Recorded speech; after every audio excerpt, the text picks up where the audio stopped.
In the halls of power, tensions rise tonight. Chicago's mayor stands against the federal might, while Rudy's car gets hit on a New Hampshire road.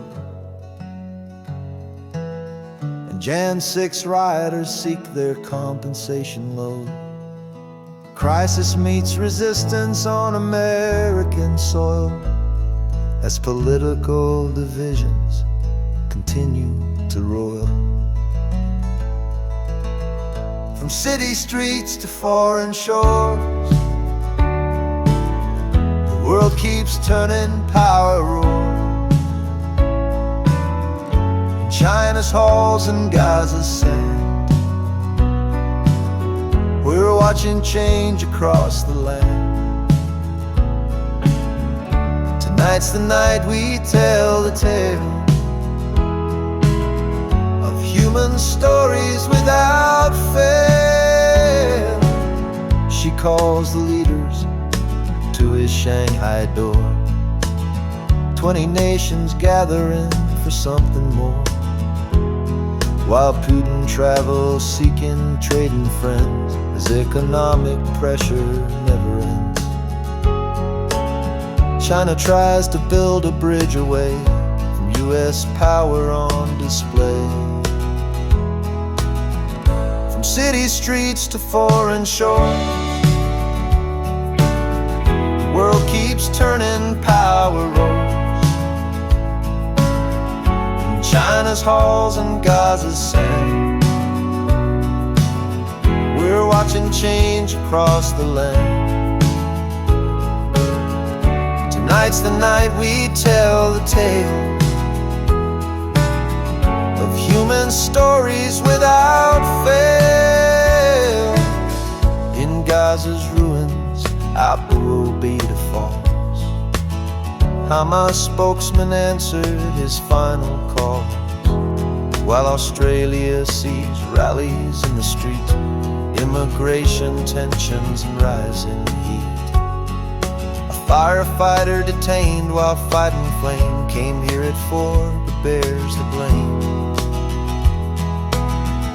From Italy's bridge to Indonesia's call, for cutting perks to calm them all.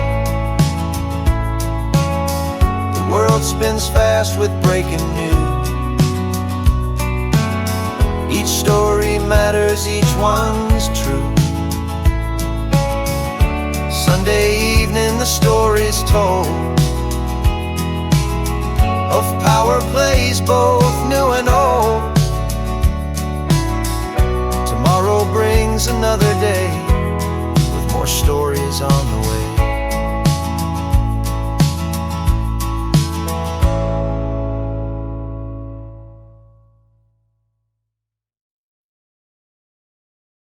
Good evening and welcome to Sunday's News Roundup. It's been quite a day across the globe, with tensions rising both domestically and internationally. Let's start here at home, where we're seeing a significant confrontation brewing between federal and local authorities. Chicago's Mayor Brandon Johnson has taken a bold stand against Trump's immigration enforcement plans, ordering local police officers not to cooperate with the federal crackdown.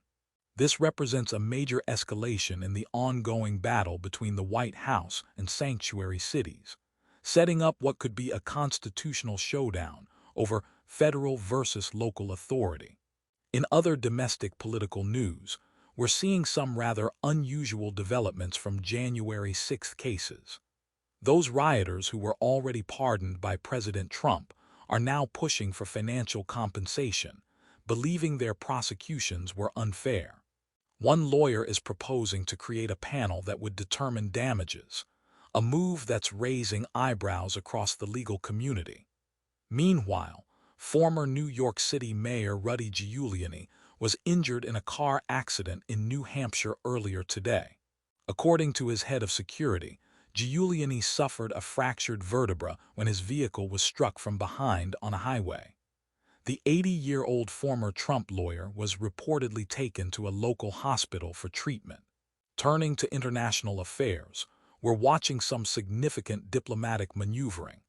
Chinese President Xi Jinping is hosting a major gathering in Shanghai, bringing together 20 world leaders, including representatives from Russia, Iran, and India. This Shanghai Cooperation Organization meeting appears to be part of Beijing's broader strategy to position itself as a reliable alternative to U.S. global leadership, particularly as America faces internal political turmoil. Speaking of Russia, Vladimir Putin is making his way to China as economic pressures mount on Moscow. The Russian economy is reaching what analysts are calling a decision point, particularly with potential new Trump tariffs on India that could severely impact Russia's oil exports. Putin's trip underscores how desperately Russia needs to maintain its economic partnerships as international sanctions continue to bite. From the Middle East, we have significant developments in the ongoing Gaza conflict. Israel reports that it has killed Abu Obeida, the longtime military spokesman for Hamas, who had been the public face of the organization's military operations for nearly 2 decades. The strike occurred Saturday in Gaza City, though Hamas has not yet confirmed his death. This represents a major symbolic and operational blow to Hamas's communications apparatus. In related Middle Eastern news, the situation in Yemen has escalated dramatically. The Houthis have detained United Nations staff members following an Israeli strike that killed their prime minister, Ahmed al-Rahawi, along with several other ministers in Sana'a on Thursday. This detention of international humanitarian workers represents a serious escalation that could complicate already difficult aid operations in the region. Closer to home, we're seeing immigration enforcement taking some troubling turns. A firefighter who was working to combat wildfires in Washington state has been detained by immigration authorities, despite entering the U.S. as a 4-year-old child. His lawyers say he had qualified for a special visa for crime victims and has been waiting for action on his application since 2018. The case highlights the human complexity behind immigration enforcement policies. From Australia, we're seeing significant social tension, with thousands attending anti-immigration rallies across the country. These March for Australia events have been condemned by the center-left government as spreading hate, reflecting broader global trends around immigration anxiety and political polarization. Finally, in Indonesia, politicians are cutting their own perks in response to widespread anti-government demonstrations. It's a rare example of political leaders making tangible sacrifices to address public anger, something that might offer lessons for politicians elsewhere facing similar pressures. That's your Sunday evening news wrap-up.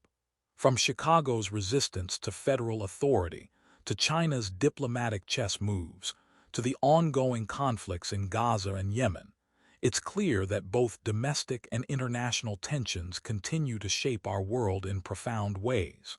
We'll be back tomorrow with more updates as these stories continue to develop.